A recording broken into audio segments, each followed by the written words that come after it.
I am again thankful to all news media outlets for letting me use their contents. I greatly appreciate that. I am available 24/7 if they need any assistance. Now go to the headlines. Hi and very warm welcome at Amir Shackle 5858. I am Amir Shackle. Following news headlines have been reported by world major English news channels and news agencies. So please watch it.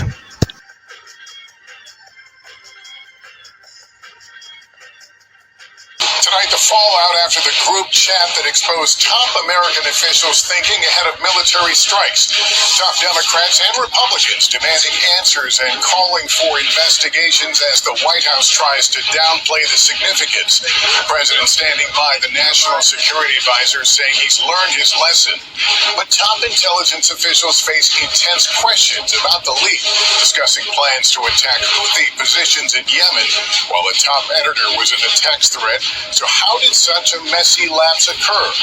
Serious concerns about Social Security, the nominee for Administrator grilled, as Elon Musk calls it a Ponzi scheme. Can trillions in cuts be made without impacting payments to so many Americans? Our exclusive inside NATO's new deep-sea mission to fend off Russia from slashing critical cables that carry power, data, and a lifeline to Europe. Why officials in Costa Rica now say the son of former Yankees star Brett Gardner didn't die of asphyxiation while on vacation. What more parents are considering doing for their kids as measles cases rise. Seeing red over dyes in food, the first state to ban more than 7 of them, and why 20 more states aren't far behind. And all the pretty horses, how actor Daryl Hannah and her miniature pals are making a big impression. This is NBC Nightly News with Lester Holt. All right, Congresswoman Jasmine Crockett has stooped to yet another low, and adding on to a string of vile comments over the weekend, she seemingly made fun of Texas governor, friend of this program, Greg Abbott, for using a wheelchair. Take a look at this latest disgusting remark. We in these hot Texas streets, honey. Y'all know we got Governor Hot Wheels down there. Come on now. And the only thing hot about him is that he is a hot mess, honey. And don't forget, she wants to hit Senator Cruz over the head hard and take down Elon as a birthday gift. Now, following intense backlash, Jasmine Crockett posted this pathetic response on X, claiming she was not thinking about his condition. Instead, was referring to the, quote, planes, trains, and automobiles that are used to transfer migrants into communities led by black mayors. Really? Now, before saying she never alluded to his condition, and of course, she took a jab at Trump supporters. Now, following this latest controversy involving Crockett, Texas Congressman Randy Weber, he told Fox News that he will introduce a censure resolution against her. Now, instead of hurling insults at him, maybe she and her fellow Democrats could learn a thing or two about governing from Abbott, who's working to push really hard for the people in the great state of Texas. God bless Texas. They want school choice. And Texas Governor Greg Abbott is here with us now. Texas Governor, good to see you. God bless Texas. You had an accident at 26, and you were jogging, and you had a very severe injury, and yes, you are in a wheelchair, and I've gotten to know you. You're a personal friend of mine. I take it personally when friends of mine are attacked viciously for no reason, and there's no way in hell that this woman and her ex-post is going to convince me she meant anything other than what we all believe it to be. Your reaction? Well, Sean, is another day and another disaster by the Democrats. The reality is they have no vision, no policy. They have nothing to sell but hate. And Americans are not buying it. It's one reason why Texas is going to remain red and why Republicans are going to continue to win elections across the country. The fact, Sean, is that Texas is actually in direct contrast to what she was talking about. Texas has ranked number 1 for the most new jobs in America over the past month, number 1 for the most new jobs over the past year, and for several years. Texas ranks number 1 for the most new economic development projects for 13 years in a row. CEOs who run businesses have ranked Texas the best state for doing business for 20 years in a row. and Texas is in the vanguard as it concerns the future of the United States, such as space exploration, such as artificial intelligence, such as semiconductors, as well as power generation. The bottom line is that Republican states like Texas are leading the way, and with comments like this by Democrats, we will just leave them in the dust in future elections. And by the way, when the next census comes, Texas, I'm sure, will pick up a lot of extra congressional districts, which would be great for Republicans. Let me ask you, I love the idea. Tonight, the new fallout over that security breach. U.S. war plans reportedly discussed from a messaging app. President Trump standing by his team and downplaying the lapse as lawmakers from both sides of the aisle demand answers. Russia and Ukraine agree to a limited ceasefire in the Black Sea, and the incredible rescue following a plane crash on an icy lake. First, President Trump defending his embattled national security advisor, the man who reportedly added a journalist to a Signal app group chat with the White House inner circle, saying Mike Waltz is a good man and he will continue to do a good job. President Trump downplaying the issue, saying he doesn't believe they shared classified information. And on Capitol Hill, the fireworks. Democrats and some Republicans livid, demanding answers from national security officials. Martha Raddatz with late reporting. Russia and Ukraine agree to limit their attacks on each other, including a truce in the Black Sea after separate meetings with White House officials. But will it hold? Firefighters race to contain wildfires in the Carolinas. Dry conditions helping to spread the flames as record heat grips the West. Ahead of a new cross-country storm, Ginger Z timing it all out. The new twist in the tragic death of former New York Yankees star Brett Gardner's son while the family was on vacation. What we're learning tonight. Chilling new video of the deadly mass shooting at a New Mexico car show. Urgent new warnings for millions to delete their DNA data from the genetic testing company 23andMe after it filed for bankruptcy. Charges tonight, the terrifying smash-and-grab robbery of a jewelry store outside New York City. The stolen goods worth nearly $2 billion. And America Strong tonight, the incredible rescue on the ice in Alaska and the community that came together to find a missing family. From ABC News World Headquarters in New York, this is World News Tonight with David Muir. Good evening. It's great to have you with us on this Tuesday night. I'm Wade Johnson in for David. We begin tonight with the explosive breach in national security unfolding in the nation's capital. Late today, President Trump downplaying that remarkable lapse and defending his top intelligence officials who reportedly discussed highly sensitive U.S. war plans in Yemen using an unauthorized messaging app and inviting a journalist to join their group chat by mistake. Director of National Intelligence Tulsi Gabbard and CIA Director John Ratcliffe testifying before a heated Senate panel today. Democrats calling it incompetence, unprofessional, and, quote, an utter screw-up, insisting American lives were put at risk. The Atlantic's editor-in-chief, Jeffrey Goldberg, says he was added to that chat before the attack on Houthi rebels, which included Vice President J.D. Vance, Defense Secretary Pete Hegseth, and other top officials. President Trump claiming no classified information was shared and attacking the journalists his team included in the group chat. Democrats calling for an investigation, saying if the chat was not classified, it should be made public. ABC's chief global affairs correspondent Martha Raddatz leads us off in Washington.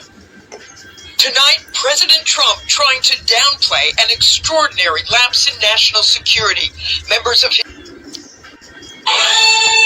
From CBS News headquarters in New York, this is the CBS Evening News. Good evening, I'm Maurice Dubois. I'm John Dickerson. The chat was all the talk today. The security breach that allowed a journalist to join a chat in which the Trump National Security Team was planning an attack on Houthi rebels in Yemen. The president downplayed it, insisting there was nothing classified in the chat, which used the texting app known as Signal. On Capitol Hill, members of Congress did what they usually do, choosing sides and adjectives. Republicans call the breach a mistake. But Democrat Mark Warner chose sloppy, careless, incompetent, and topped it all off with fiasco. Republican John Kennedy said most Americans don't care about the breach, but fellow Republican Lindsey Graham acknowledged we dodged a bullet.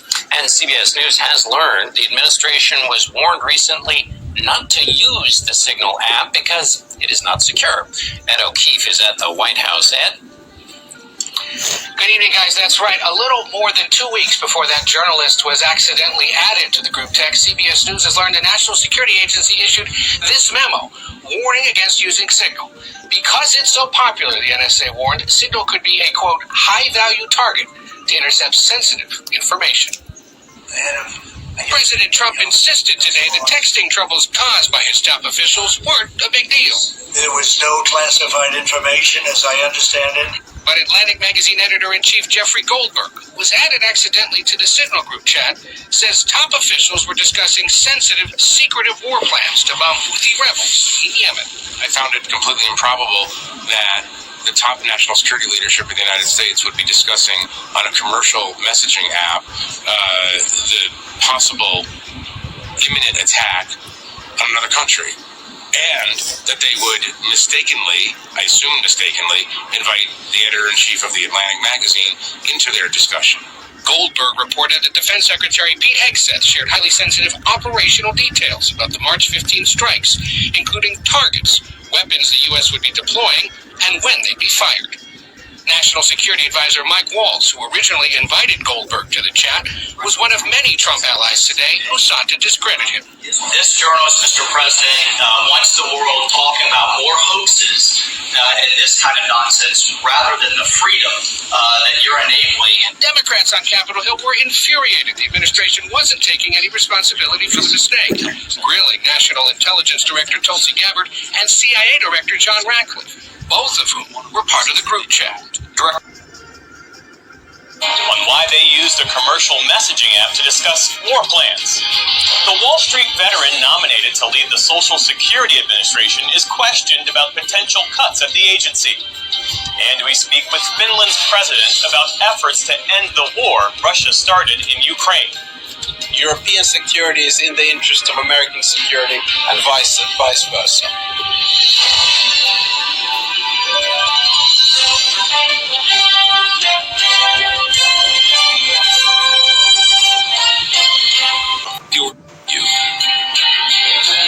Thank you. Welcome to the News Hour. A typically ordinary Senate hearing on worldwide threats to the U.S. became contentious today following news of a major national security breach. The editor-in-chief of The Atlantic revealed yesterday that he was accidentally put into a chat on the Signal messaging app with top U.S. officials as they discussed military strikes in Yemen. Two of those officials testified in the Senate hearing today. Our congressional correspondent, Lisa Desjardins, has our report. I can just say this. If this was the case of a military officer or an intelligence officer and they had this kind of behavior, they would be fired. Democrats on the Senate Intelligence Committee today hammered CIA Director John Ratcliffe and Director of National Intelligence Tulsi Gabbard over the Signal chat security breach. Director Ratcliffe, were you on the group chat? Senator, I was on a Signal messaging group. So you were the John Ratcliffe on that chat? I was. Thank you. Throughout the heated hearing, Ratcliffe and Gabbard stayed cool, confirming they do use the encrypted app for work purposes and stating it's allowed for high-level use. Initially, both denied the chat contained classified information. To be clear, I haven't participated in any Signal group messaging that relates to any classified information at all. Director Gabbard? Senator, I have the same answer. I have not participated in any Signal group chat or any other chat on another app that contained any classified information. In The Atlantic's bombshell report, editor-in-chief Jeffrey Goldberg wrote the text chain disclosed, quote, information about targets, weapons the U.S. would be deploying, and attack sequencing. Asked about those specifics, Gabbard and Ratcliffe gave versions of the same non-answer. I don't recall. I don't recall giving that instruction. In that setting, I don't recall. With a few definitive moments. The deliberation between principals in our national security apparatus about whether or not to strike another country, would you consider that to be classified information? Pre-decisional strike deliberation should be conducted through classified channels. Is your testimony that it was appropriate that he was added to this Signal threat? Democrats say the chat posed an unacceptable national security risk. Did you know that the president's Middle East advisor was in Moscow on this thread while you were, as director of the CIA, participating in this thread? Were you aware of that? Are you?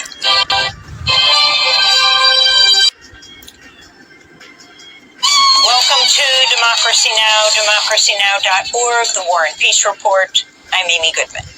Israel's renewed all-out killing of Palestinians in Gaza is continuing into its second week, with at least 23 people dead before dawn today, including 7 children. On Monday, an Israeli strike on Beit Lahia killed the noted Al Jazeera journalist Hassam Shabbat.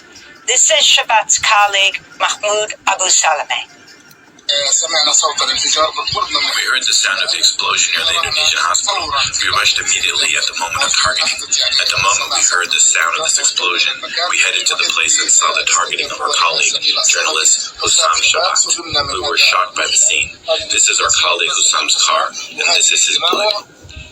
A statement by Hassam Shabbat's team posted after his killing Monday reads in part, quote, "For the past 18 months, I've dedicated every moment of my life to my people. I documented the horrors in northern Gaza minute by minute, determined to show the world the truth they tried to bury," unquote. Shabbat added, "I ask you now, do not stop speaking about Gaza. Do not let the world look away. Keep fighting. Keep telling our stories until Palestine is free." Later in the broadcast, we'll speak to another of Hassam Shabbat's colleagues, Drop Site News editor Sharif Abdel-Qaddous. He'll join us in studio. Separately on Monday, another journalist, Palestine Today correspondent Mohammed Mansour, was killed in an airstrike north of Khan Yunis. In the occupied West Bank, a mob of masked and armed Israeli settlers Monday brutally attacked Hamdan Bilal, the Palestinian Oscar-winning director of the documentary No Other Land. The group of at least 15 settlers also assaulted activists with the Center for Jewish Nonviolence. The attack took place in the village of Susia in the Masafar Yatta region. One of Bilal's co-directors, journalist Basil Adra, said the group entered their village and started the assault shortly after residents broke their daily Ramadan fast. Bilal screamed, "I'm dying," as he was being brutally beaten. He was then loaded while heavily bleeding into an Israeli military vehicle. He has not been seen. Some unions veering to the right this Tuesday night. Why more labor groups are endorsing the Conservatives. I'm deeply touched to have them on side. And the policies Pierre Poilievre once rejected that he's now embracing. He is lying to you. Security snafu, the uproar after top U.S. officials share top-secret military plans in a group chat and mistakenly include a journalist. Ceasefire at the Black Sea, what Ukraine and Russia have agreed to, and what's still unclear. Plus, the beaver logs in 50 years as an official Canadian symbol. Well, it's just this animal that has become our great comeback story. How this designation spawned from a spat with Americans.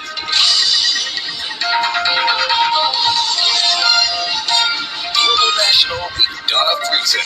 Good evening and thanks for joining us. Day 3 of the federal election campaign, and there are some surprising developments that reveal shifting loyalties as all the parties watch the opinion polls. The latest poll, this one done by Leger, shows the Liberal Party of Canada leading in voting intentions. 44% of those surveyed say if an election were held today, they would vote Liberal, compared to 38% for the Conservatives. Only 6% say they choose the NDP. The party leaders are all jockeying to embrace policies they hope are vote winners. Today, the Conservative leader embraced pharmacare and dental care, and the Conservatives got a big endorsement that usually goes to the NDP. Our coverage begins with David Aiken. Well, Donna, this is Hamilton, Steel Town, a union town. And the country's steelworkers union, 250,000 strong, is backing the NDP in this election, as it often does. But an increasing number of other private sector unions are lining up behind Pierre Poilievre's conservative campaign. We need boots, not suits. Thank you. It's another slogan from the Conservative leader, but it's one backed up with policy. He will extend a $4,000 apprenticeship grant set to end this month that he says will help create 350,000 new jobs in the trades. That's one reason the Boilermakers Union is endorsing Poilievre. It's the first time that the 12,000-member union has endorsed a federal conservative. I am deeply touched to have them on side, and I hope there will be many more incredible trade unions that train up our people and build up our country to put Canada first.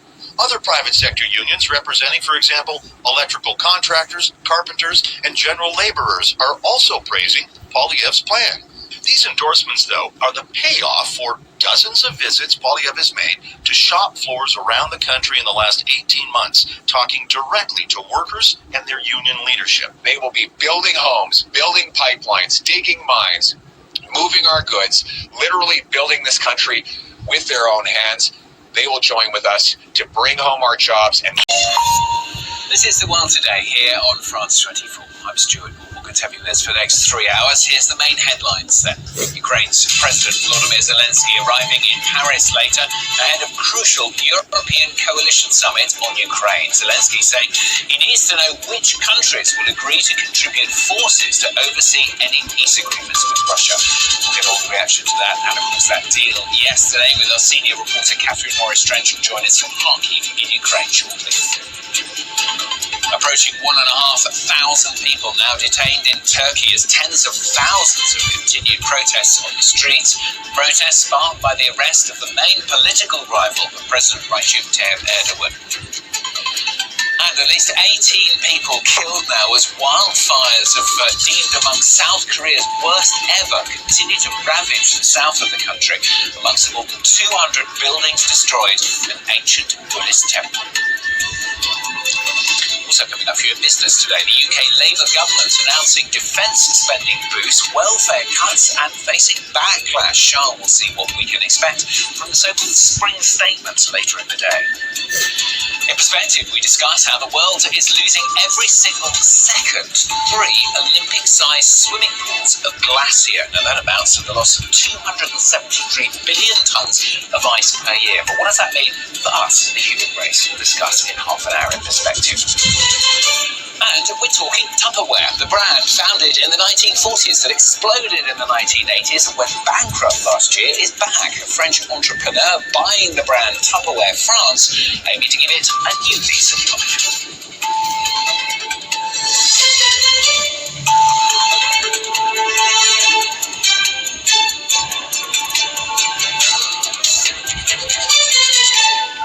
So who we have and who is ready? Ukraine's President Volodymyr Zelensky saying it is crucial for him to establish at a summit here in Paris which countries will line up to contribute forces to oversee peace agreements. That as he'll arrive here in Paris later today for talks with France's President Emmanuel Macron ahead of the full coalition summit here tomorrow. Zelensky's comments after yesterday, of course, Russia and Ukraine agreed to halt military strikes in the Black Sea and on energy sites during talks brokered by the United States. Well, let's have the reaction and hopes from Ukraine itself. We're going to cross live to Kharkiv in Ukraine, talk to our senior reporter Catherine Morris-Trench, who joins us from there. Catherine, first of all then, tell us how closely this summit here in Paris is going to be followed there, of course, and what the reaction has been to that agreement between Russia and Ukraine to stop fighting for now, at least in the Black Sea.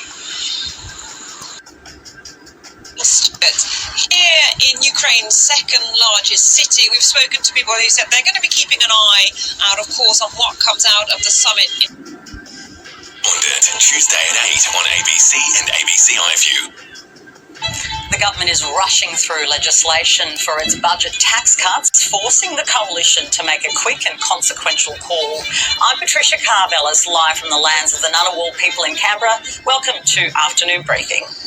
Labor introduced its tax cuts to Parliament this morning, with the coalition voting against the legislation in the lower house. The coalition has called the policy a hoax and has hinted at an alternative policy to be revealed in the opposition leader's budget reply speech tomorrow evening. Will the government's wedge succeed? I'll ask the Prime Minister live later this hour. The coalition is undecided if it will support the government's proposed changes to non-compete clauses on employment contracts. Labor says it would ban the clauses for 3 million people earning up to $180,000. What does the crossbench think? I'll ask the independent MP Zoe Daniel. And Leonardo DiCaprio has weighed in on the controversial legislation to protect Tasmanian salmon farmers from legal challenges that the government is attempting to rush through the parliament this week. The American actor has called people to support the campaign to protect the Macquarie Harbour and shut down salmon farms.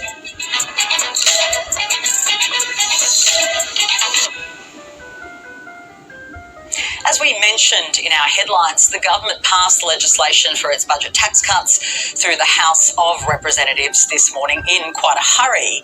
The proposal would cut the taxes of all taxpayers by up to $268 in the first year and $536 after that. And if it's legislated, the coalition would have to legislate to wind them back. Now, the Treasurer, Jim Chalmers, got up in the House this morning targeting the coalition over their decision to oppose the cuts.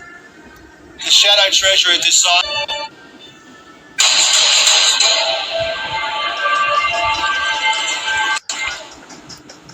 This is Asia Now. It's 2 p.m. in Singapore and Hong Kong, 11:30 New Delhi, 1 o'clock in Jakarta. I'm Genevieve Wu. At this hour, South Korea grounds firefighting helicopters after a crash kills a pilot. Authorities are racing to bring massive wildfires under control as the death toll climbs. Thailand's Prime Minister Paetongtarn Shinawatra sails through a no-confidence vote in Parliament, defeating a challenge from the opposition, who's accused her of being a puppet of her father. And the Indonesian rupiah managing to recover some strength against the greenback as the central bank says it is ready to intervene again.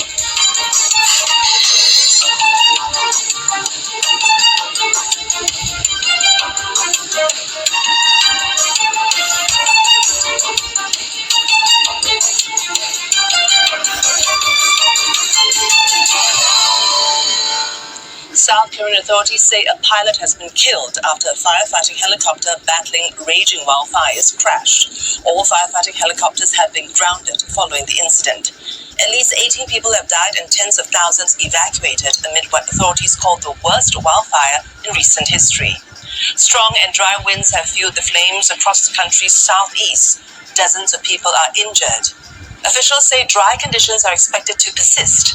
So far, the wildfires have scorched more than 17,000 hectares of forest and destroyed at least 200 houses and factories. Acting President Han Duck-soo has vowed to deploy all resources to contain the infernos. 역대 최악의 산불 기록을 갈아쓰고 있습니다. 정부는 무엇보다 산불 진화를 최우선으로 가용한 인력 장비를 산불 확산의 고리를 단절하는 데 총력을 기울이겠습니다. 아울러 근본 산불로 피해를 입은 피해자의 조속한 일상 회복을 위하여 긴급 구호를 비롯하여 행정적, 재정적 지원에 소홀함이 없도록 하겠습니다. South Korea has raised its crisis level for forest fires to the highest and deployed some 6,700 firefighters. The blazes first began in Sancheong County last Friday, but have since spread to nearby cities. Homes and even historic sites have been completely gutted. Schools are shut and authorities were forced to transfer hundreds of inmates from prisons. Hello there, good morning. The question is, has spring sprung for the Chancellor, Rachel Reeves? Just hours now, Swishy delivers her spring statement with reports of the £36 billion tax raid. That leaves many of you asking if the Chancellor can still be trusted with the public purse. Economic stability is non-negotiable. I will never play fast and loose with the public finances like the previous Conservative government did. I have returned stability to the UK economy. But in a world of increasing tensions, there will be a £2 billion boost to defence. Stepping up our defence capability to keep our country safe and secure, because a strong economy depends on strong defence. The world has changed. In October, we had tax rises and spending. Today, we are expecting cuts to departmental budgets. We'll get the details at 12:30. Also details from the English Channel. This is breaking news this morning. Small boat migrants arriving in Dover a short time ago have taken us over the 30,000 limit since Labour came to power. Well, this is a severe blow, of course, to Sir Keir Starmer's smash the gangs policy. That latest arrival, the Border Force vessel Ranger, arriving within the hour with 66 migrants on board, taking us over that grim milestone of 30,000. Prince Harry leaves his AIDS prevention charity 20 years after he set it up in his late mother's honour. Prince Harry describes his decision as heartbreaking, leaving one of the only patronages he retains after being stripped of his royal ones by Queen Elizabeth II. Why? More details shortly. And meet the woman who's fostered over 100 children. She's a true community hero, and she's even been honoured with her own statue. You can meet her after 9 o'clock this morning. It's a bit chilly out there at the moment, and there's even some fog around, but for most of us, it's going to be a largely fine day. I'll have the details coming up. 2 minutes past the hour of 8 o'clock on this Wednesday morning. Thank you for your company. I'm Eamon Holmes. I'm Ellie Costello, and this is GB News Breakfast.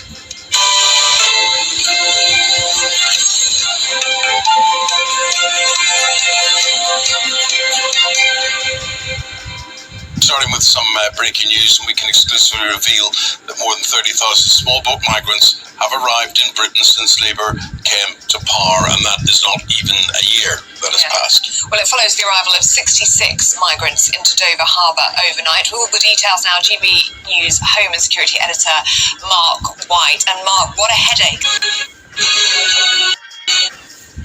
City of Hong Kong has this tagline, innovating into the future. Good morning, it's 8 o'clock. A lifeline for the Chancellor ahead of her spring statement today as inflation falls to 2.8%. But big challenges still remain for Rachel Reeves. We'll hear where £5 billion worth of welfare cuts will fall as ministers scramble to find more savings. It's Wednesday, the 26th of March. Your headlines: expect further cuts to benefits in the Chancellor's spring statement and an unwelcome update on the UK's growth prospects. Donald Trump's national security advisor takes responsibility for the breach which put US military plans in the hands of a journalist, but the president brushes it off as a glitch. The Duke of Sussex quits the African AIDS charity he set up in memory of his mother because of infighting. Plus, at least 23 people have died in what's been described as the worst wildfires in South Korea's history.